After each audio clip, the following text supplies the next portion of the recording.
And long-winded conclusion to Clearing the Plains by James Daschuk. Continuing because I didn't delete files that were in my garbage bin. So yeah, the response to the 1885 rebellion worsened the conditions for Native peoples. This is what leads to the nadir of the thing. We got the pass system, we got the cuts to Department of Indian Affairs spending. The completed Canadian Pacific Railway brings more diseases to these malnourished and tuberculized people. And within this context of like all these Native people getting sicker and sicker and more dying, and the conditions being horrific, and more natives actually just fleeing to the United States, comes up the idea that, oh, well, this is a hereditary thing comes up. This is where it's like, oh, Native people are obviously just more susceptible to TB and other diseases, and that's why they are dying at such high numbers. And unfortunately, this becomes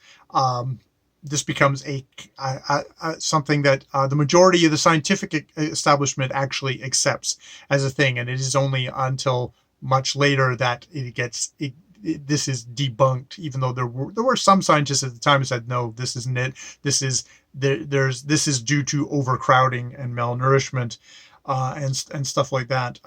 And it's only with the antibiotics that come post World War II that TB gets curbed. Daschuk makes the point that now we're getting a resurgence of antibiotic-resistant TB, that this might actually be only a temporary victory, and that we've got plenty of. But it's also interesting to look at other unnatural diseases, the AIDS, diabetes, and suicide rates amongst the Native populations, and how that are all things that are obviously the numbers get boosted because of the physical and social constraints that are put on to Native peoples even to this day. So Daschuk just ends with, the study has shown that the decline of the First Nations health was the direct result of economic and cultural suppression, and that this where what got set up at the very start of Canada from 1880s continues until today, that this gap continues until today, and that most reserves are economic backwaters, with more in common with the third world than the rest of Canada, and that basics such as clean drinking water remain elusive. And he ends just with, he hopes that the identification of the forces that have held Indigenous community back might provide insight into what is required to bridge the gap between First Nations and the rest of Canada. And that's the book. That is the book. I think I found this really valuable. It brings you through from. It kind of exploded a lot of myths I had about where Native people were pre-contact till now, not till now, to pre-contact to the forming of Canada. And which is useful because it kind of really sets up where they're at, and then how the Canadian government comes in, and how the system that Canada, my representatives, set up caused, like there's an alternate history here where the Canadian government honors those treaties, where it incorporated these people into the economic system of Canada, where they were properly helped to transition to an agricultural thing, where they were allowed to participate economically. I don't know if I quite stressed that enough, that within this system, the Canadian government would not allow Native peoples to trade with the outside settlements outside. It was like, you only can do subsistence farming. It's like they doomed them for this, and they put these Indian agents under such close control. These were prisons. These are not, this reserve is the wrong word. These are prisons. These are prisons that the Native peoples have been put on, and it is no wonder that they we result in what kind of conditions and the rates of disease, of suicide, of alcoholism that we have today, because it's fucking prisons that are kept away from the rest of Canadian society. I looked at just for like what is it today? Where are we at today? The Government of Canada website, that life expectancy for males, First Nation male can live to about 69.9 years, whereas a mainstream is 76.3. Female, it's 76.6. Versus a mainstream Canadian woman, it is 81.8. The death by injuries and poison is 2.9 times higher. By fire is 8 times higher. By drowning is 4 times higher. By homicide is 5 times higher. In 1997, the TB rate was 8 times higher.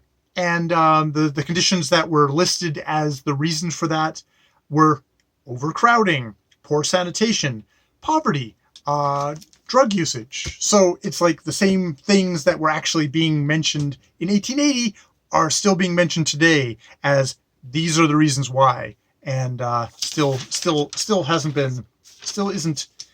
been satisfactorily addressed thing. There's from the kind of justice.gc.ca, the kind of government justice site, there was a thing here about the overrepresentation of Indigenous people in jail, where they're 3% of the population of Canada, of the adult population of Canada. 26% of males are in provincial jails, and 38% of females. In federal, it's 23% male, 31% female. Indigenous youth, 12 to 17, are 7% of the general population, and they are 35% of the correctional services thing, with females at 44% and girls at 44% and boys at 29%. And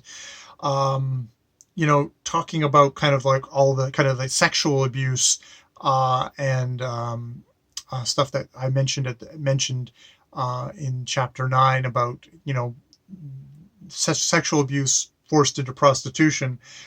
This is the missing and murdered Indigenous women is a whole issue thing that has come to the fore in recent years.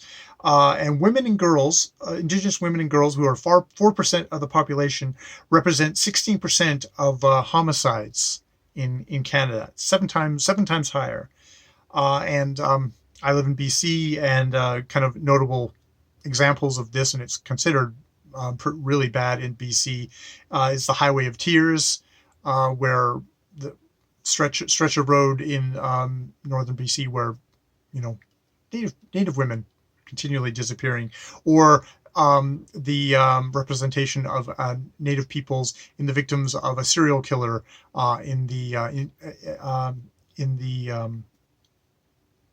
down in the mainland BC is with Robert Picton, his victims. How many of those were native women who had been forced into prostitution, or were just considered just basically still the disposable members of our society, being native and being female, being an extremely lethal combination in Canada. So yeah,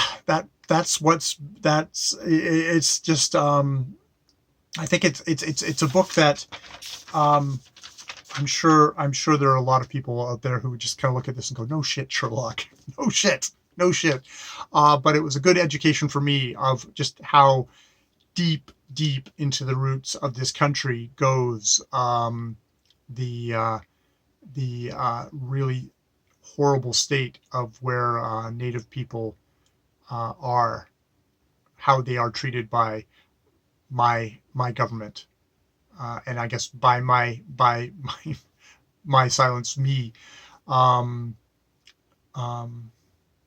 Yeah.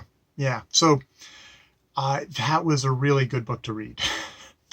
I'm probably going to try and do just a review, just to try and put this on my main channel of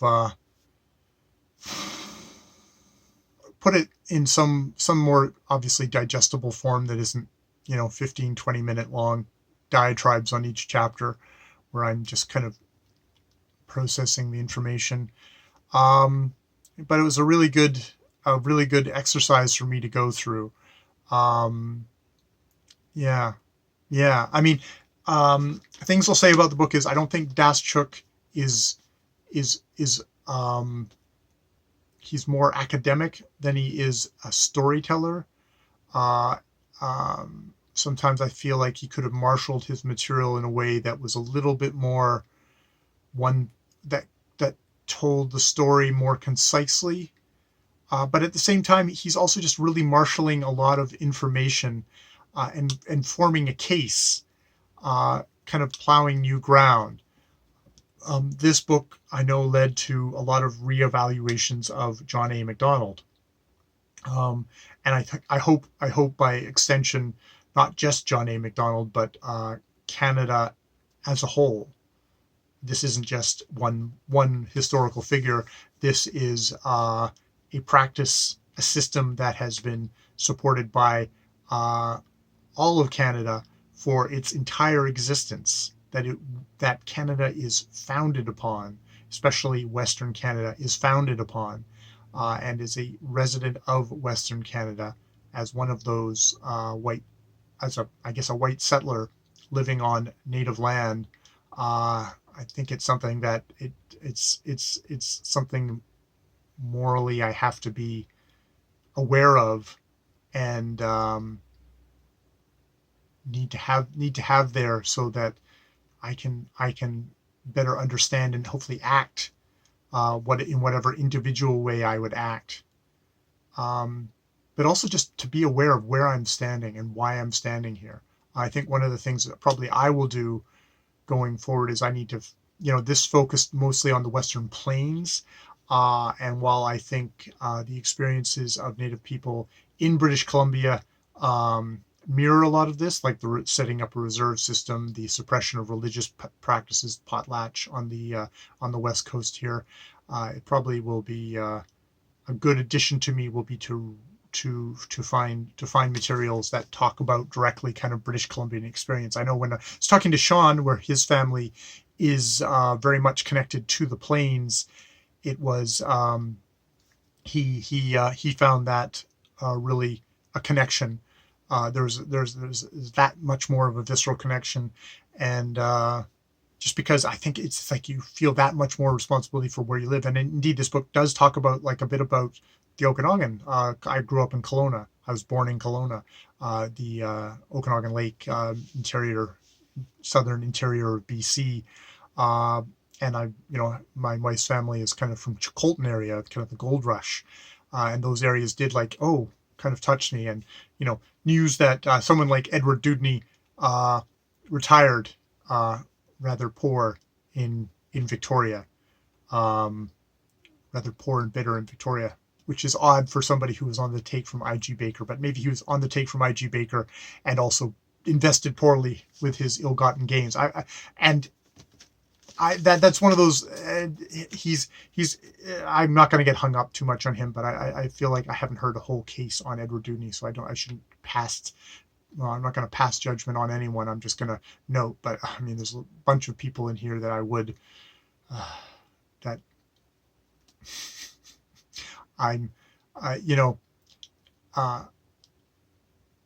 I think some people, it's like, when you criticize someone like John A. Macdonald, you're like, oh, you're being churlish. This is the father of your nation. It's like, if the father of my nation killed tons and tons of people to found my nation, I should probably know that to know where I need to make reparations for his actions. He's dead, but I'm living off of John A. Macdonald's dream, and if part of that dream is on the blood of peoples who entered into a good faith agreement with his government, and he betrayed that, that needs to be addressed.